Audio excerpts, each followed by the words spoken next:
নমস্কার। আজ বানাবো কাঁচা কলা চোচার কোপ্তা কারি। এর জন্য লাগবে কাঁচা কলা চোচা। কলাটা আমি সিদ্ধ করে নিয়েছিলাম। আমার নুন, জিরে গুঁড়ো, ধনের গুঁড়ো, হলুদ, আলু সিদ্ধ করে ছুলে নিয়েছি। মশলার জন্য নিয়েছি টমেটো, আদা, পাকা কাঁচা লঙ্কা, আর ফোড়নের জন্য আমি নিয়েছি একটু দারচিনি, 3টা ছোটো এলাচ, শুকনো লঙ্কা, তেজপাতা। চোচাটায় আমি চালে গুঁড়ো দিয়ে নিচ্ছি, পরিমাণ মতো দিয়ে নেব।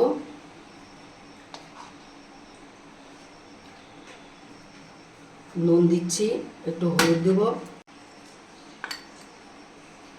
এবার চটকিয়ে সুন্দর করে মাখবো।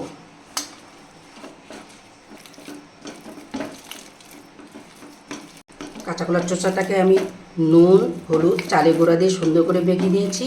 এটাকে এখন বড়া করে নেব। তেল গরম হয়ে গেছে, এবার বড়াগুলো আমি ছাড়বো।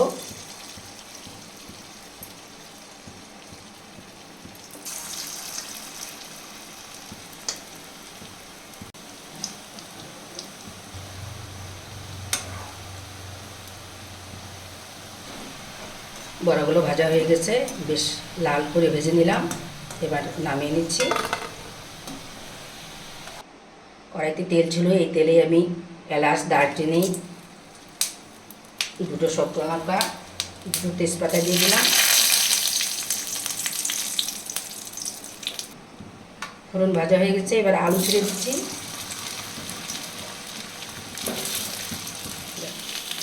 আমি নুন দিয়ে দিচ্ছি।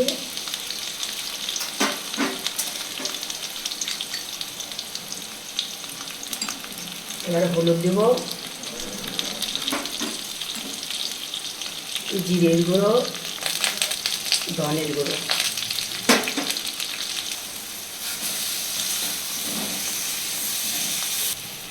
আমি এই মশলাটা দিচ্ছি। এখানে আছে আদা, টমেটো, লঙ্কা, এটা পেস্ট করে নিয়েছি, এটা দিয়ে দিচ্ছি।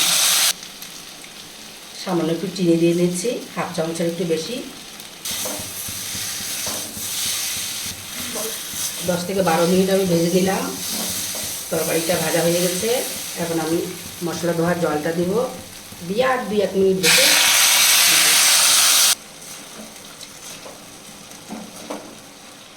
তরকারি ভাজা হয়ে গেছে, এবার আমি জল দিয়ে দিচ্ছি। জলটা কমিয়ে দেবো। ঝোল ফুটে গেছে, এবার বড়াগুলো আমি দিয়ে দিচ্ছি। এবার আমি 5 থেকে 7 মিনিট ফুটিয়ে নেব। আমি একটু গরম মশলা দিয়ে দিচ্ছি। এবার একটু ঘি দেবো, ঘিটা একটু খুবই কম দেবো ঘি।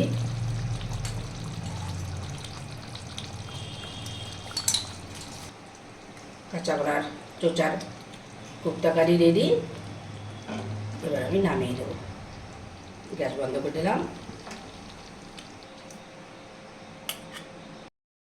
আমার কাঁচা কলার চোচার কোপ্তা কারি রেডি। আমি এটা বানিয়েছি। এটা লুচি, রুটি, পরোটা সব দিয়ে খাওয়া যায়। আমি আজকে লুচি বানিয়েছি, লুচি দিয়ে খাবো। শনি মঙ্গলবারে আপনারা এটা বানিয়ে খেতে পারেন। পুরো নিরামিষ আর খেতেও দারুণ লাগে।